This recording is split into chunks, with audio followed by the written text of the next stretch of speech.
araw sa pagbabalik nating Green Discovery. Dito tayo ngayon sa area kung saan ay binalikan natin itong unang nalukit na. Ngayon nagtisdig sila uli dito ng mga nasa 1 meter. Ito yung east direction at ito yung punong kahoy na kamyas. Daming bunga, ayan o. Namumunga siya ngayon. So dito sa baba, under ng kamyas na ito yung spot. At nagtagal balikan dahil nga ito ay busy. Ngayon meron ito dito east direction at tinatamaan talaga itong puno. Sintro, 90 degrees east. Tirik na mga nasa 10:30 na ito.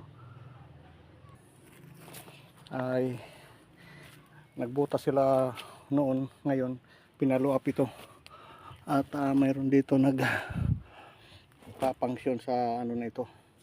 Tanggalin natin itong barita. At saka parang backfill yung lupa. Ito dati yung mga maliliit na markers. Matagal na, nasa ilang buwan na itong nakalipas. Meron ito dito pagong yata na maliit at saka pyramid. Ngunit mayroon sa ilalim na diditik. Gamitan natin.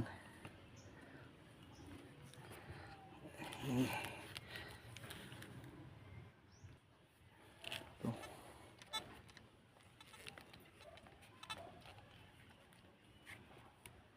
Mayroon nagpapangsyon kaunti pero malalim pag ganito. Para siyang iron, may nadiditik siya.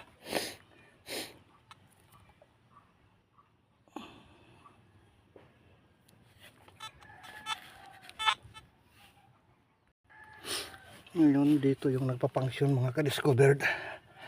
At nakita natin itong tinamaan ng barita na para siyang glass ito. Yan. Tumagilid at tinamaan siya. Ayan.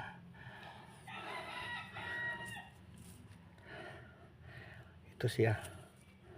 Para siyang ulo ng ano, parang ahas. Triangle siya.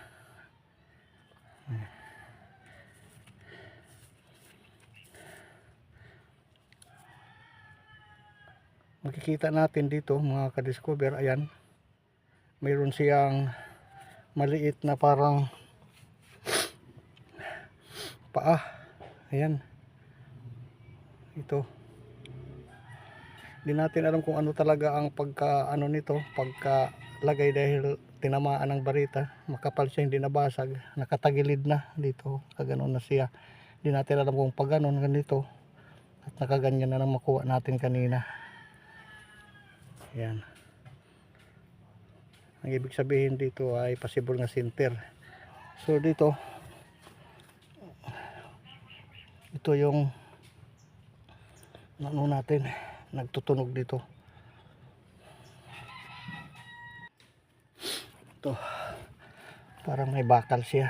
Ayan, nakita ninyo. Nakausli. Dito yung itong kuwan, basag na glass, magkatabi sila.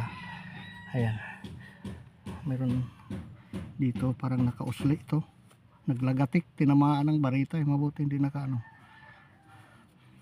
Ayan, maliit na ano kaya ito. Wow.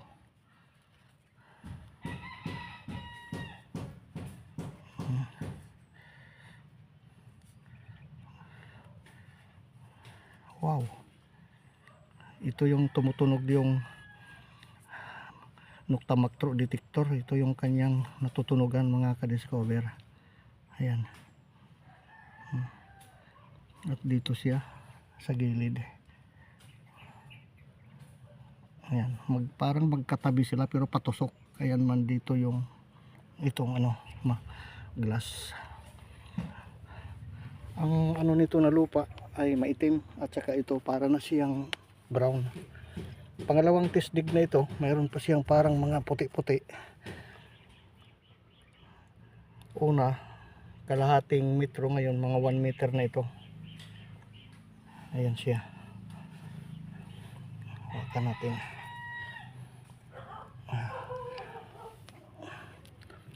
Dito sa puno, ayan yung puno ng kamyas.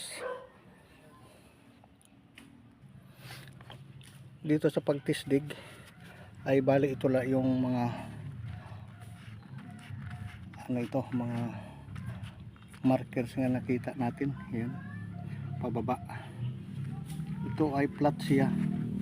Mga ganito ay possible nga replika ito ng mga sa ilalim. Ayan. Hindi natin ma-identify ito kung ano ito. Ayan. So ito yung dating mga markers. So ito sa susunod na lang natin ito ay papatuloy dahil nga ay nagtisdig uli. Bali pangalawa na ito. Dahil nga sa busy yung may-ari dito ng lupa. So ito yung puno na binalikan natin. Nasa east direction. Bali 3 meters ito, pero kulang ng mga ilan lang pulgada. Pero kung anuhin ito, ang distance east direction 90 degrees. Kung normal lang na paglakad mula sa puno ay 3 meters dito sa butas sa east direction. Ito yung ginlukit noon ng ano, noong gadget. Ngayon lang nabalikan. Ang di natin alam kung ilang lalim o mayroon ba ito sa loob o sa baba pa. Baka mayroon ito deposito.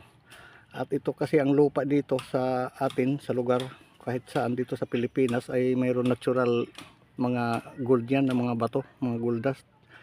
Kaya magalaw yung ano dito na ginamit noon, yung detector. Bali tatlo ang detector dito ang ginamit. Yung ikiis at saka yung pendulum at saka yung Jap1 dito. Kaya gimpasingaw lang mga ka-discover. So sa susunod nating pagbabalik, Grand Discovery. Bye bye at maraming salamat po.